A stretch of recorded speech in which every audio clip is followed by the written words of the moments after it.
আসলে আমাদের competitive programming করা উচিত এ কারণে যে আমি পার্সোনালি মনে করি যেটা হচ্ছে প্রবলেম সলভিং স্কিলটা ডেভেলপ করার জন্য, এটা একটা বাই প্রোডাক্ট হচ্ছে প্রবলেম সলভিং স্কিলটা ডেভেলপ হয়।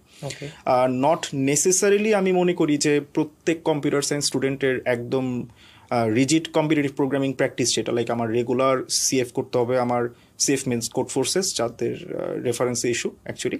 সো অনেকে ভাবে যে আমাকে কোড ফোর্সেসে ক্যান্ডিডেট মাস্টার হওয়াই লাগবে বা আমাকে এক্সপার্ট হইতেই হবে, ট্যাগটা ছাড়া আমার হবে না। সো ওই টার্গেটটা থাকলে অনেকে আসলে দেখা যায় যে হতাশ হয়ে যায়, ডেসপারেশন থেকে অনেক সময় অসৎ উপায় অবলম্বন করা শুরু করে।